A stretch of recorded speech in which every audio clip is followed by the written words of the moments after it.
Coming in hot, dude.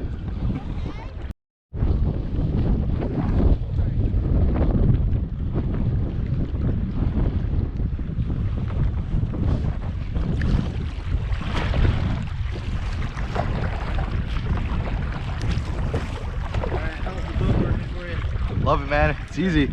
Pretty easy. Yeah. Yeah, those are pretty fast boats. Yeah. Man, we did some in California like a year back or 2 years ago. What part? And San Diego? Okay. Yeah, La Jolla area. Oh man, we flipped over like 3 or 4 times, man, trying to get into the water, man. It was rough. This is a lot easier compared to that. Yeah.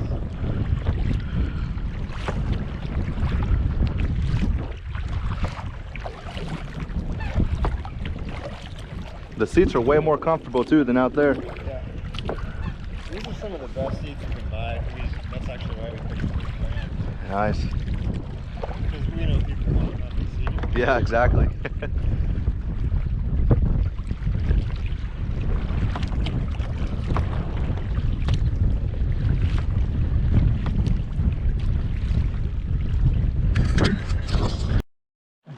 And they'll sit inside of the holes in the wall, and let's say an eagle comes to get them, they'll inflate their body so that way they can't be pulled out of the hole. Oh, that's cool. Yeah. Great. So while we're sitting here, this is arrow root or arrow weave. Obviously, you can see how it's got those nice straight stalks on it. Indigenous people would use this for, guessed it, arrows. Okay. They also use a lot of these for bedding. They're really, really, really soft, and they love water. So the other one that we got over here, we got this one right here. Get the way. Tamarisk. You see how he's doing push-ups. Okay, so let's say that will be a tamarisk. He's related to this one. This one's related to that one. That one's related to that one. They're all clone species. They were all brought down here by basically Mormon settlers. And the reason why there's a ton of them out here is because they're just clone species. There's a 20-foot root base that goes out, and they just keep on popping up everywhere. So when we go around here and we see all these burn piles, those are all rangers pulling these things out and burning because they just are everywhere. And they wanted, basically the Mormons wanted to keep a foundation on the riverbanks. So they planted a lot of it, they wanted it to look good, and now it's just completely out of control. Invasive species, that's what Gary Hogan knows. Yeah,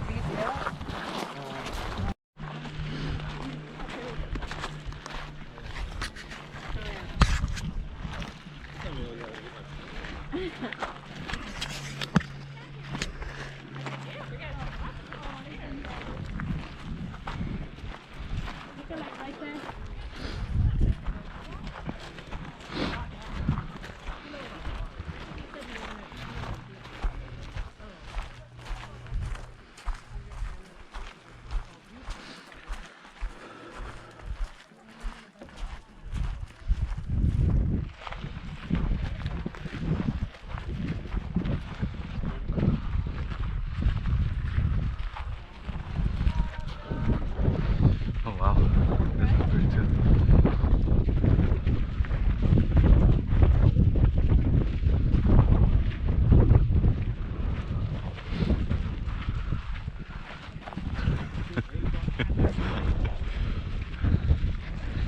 Hindi na pena ba na esta ya? Come on up, guys, come on up. I'm plenty of time to fix this.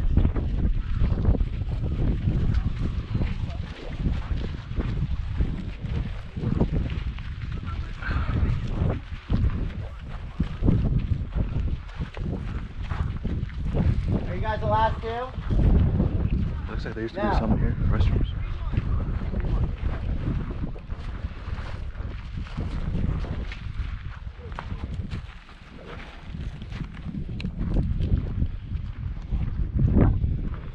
Right. Almost all here. How's everybody feeling right now? Feeling tired? No, good. So yeah, that would be that green sign, that would be our first mile, right? We did that one already. Our second mile is going to be right hand side all the way down to the water where the kayaks are, all the way up there. It's going to be an orange or a red sign depending on what you see. That will be our second mile. We're going to go up that way. That's where Emerald Cove is. We're all going to back into Emerald Cove. I'll teach you all how to do that before we get up there. And then we're going to work our way back down here. Emerald Cove, is that up on the right? It's going to be right where that orange sign is. It's going to be that point and a hard right into it. It's going to be really on the inside of that big rock wall, right on the right hand side. Cool. So the reason why we brought you up here is because of this foundation. There is a plaque on it. It's probably got more knowledge than I got, but what I do got is there was a Bob. We call him Bob, right? Bob was the guy that basically measured to see if this place would be viable for a dam. There were two Bobs, right? 2 week shifts. There's one Bob for 1 week or for 2 weeks and another Bob for another 2 weeks. So what Bob did is he would take his equipment and he'd march his way all the way down through here. He'd get all the way down to where those kayaks are. There will be a cable car. We'll go right past it. There'll be a cable and a cable car. He got himself on that cable car, got himself to that big rock point. And if you can see it, it's really hard, but there it almost looks, the shadow, the sun's hitting it, looks like a shadow, and it's basically, it looks like a snake coming around the side of it. That is basically 2x4s and rebars. He would walk himself all the way around that face, and then he'd get into another car, and he would go all the way over to the Nevada side, where you can see that gray shack that's just hanging right there on the side of the mountain, right there. So what he was measuring for basically is how much sediment was in the water, the current of the water. If you wanted to do the current, the easiest thing you do is you take a buoy, he'd throw it out, and time it and see how long it took him to pass it, okay? As you can see, there is no dam here. It was not viable for a dam. So that would be our second mile. 10 more miles up would be Hoover Dam, okay? So if you guys ever thinking about doing the full day trip, I highly suggest you do. It's awesome. The first 10 miles you see nobody, and then your next 2 miles when you see pretty much everybody else. This was his house. This we came, give or take, probably about 10 years before the dam was probably even built. Sadly enough, people were partying up here too much and they burned it down. So the house used to be sitting right here. His garage used to be right there. And then these little cement patches was basically where his front porch was, and he got himself a nice riverside view, right like that. You guys are more than welcome to go up there, but remember, when you go up there, there's a ton of glass and there's a ton of nails. It is a burned down house. Leave them right where they are. They're all historic, okay? When did it burn down? That, give or take, about 10 years, 10 or so years ago. It was a nice, nice house. I mean, we had We have water, gravity-fed water at the 2 turbines up here that pump the water right down here. I wasn't here. I wasn't here when that burned down. Yeah, before my time. Just be careful. There's a ton of hail.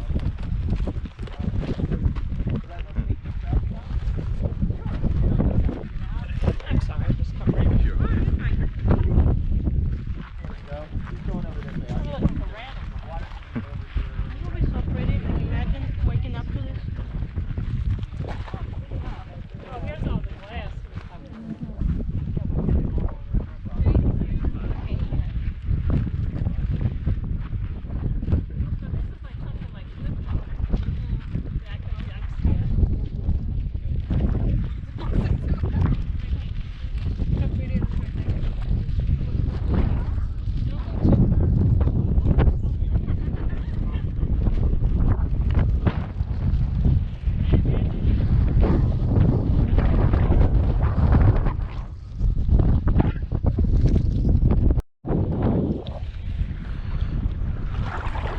There's the cart.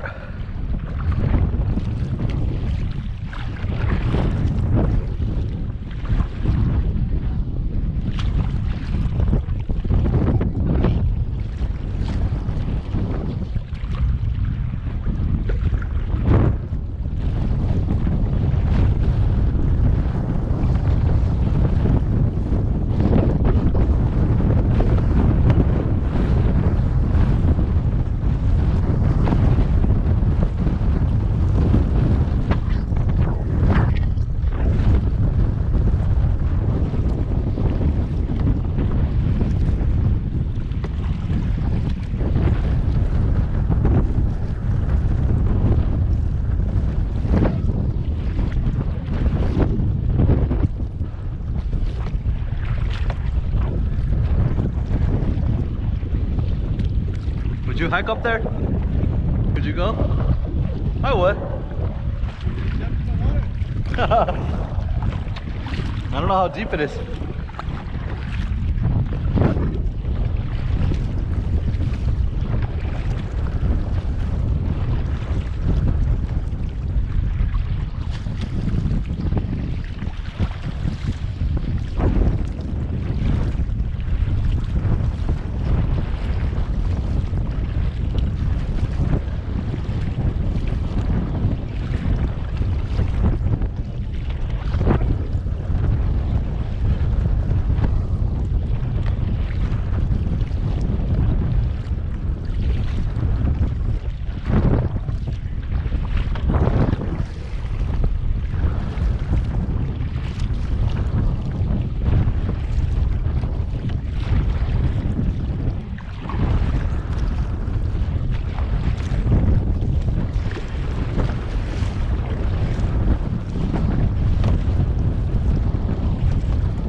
Watching. It's so pretty, like the colors. Yeah, it was really bad then.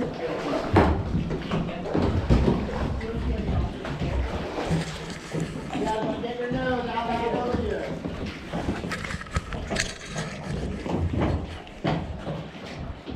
So I got alcohol in there. You're looking ahead, looking above your heads, and you're wondering, God, those are like wasp nests. Right, they dangerous, nor have I seen anyone get stung. If you're looking above your head and it looks like swallow's nest, you're also right. They're also swallows. They eat the wasps. Okay? So I gave you that little spiel about Bob, and you're saying, why is there no dam here? I can't figure it out, right? The reason why there's no dam here are these fault lines. They're not active. As you can see, they go from left to right all the way down. Those big diagonal lines, those will be the active fault. So things are not active now, but things are constantly moving. And that wasn't going to be viable for that dam. If you look above your head and that big gash that's going from the water all the way up over your head, that's going to be the continuation of that fault line from the other side. So that being said, it was not optimal for the dam to be built in here. So that's why they moved 10 miles upriver, and that would be your Hoover. You guys actually have all the time in the world. There's nobody waiting for you. Take as many pictures as you'd like. Let's see if I can't get everybody else back.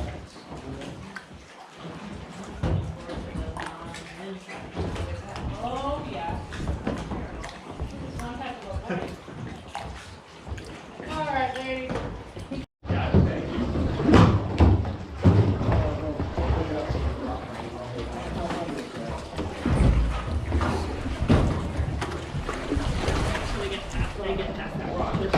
Go ahead and follow them out. Once you hit that rock wall on the other side, make a left.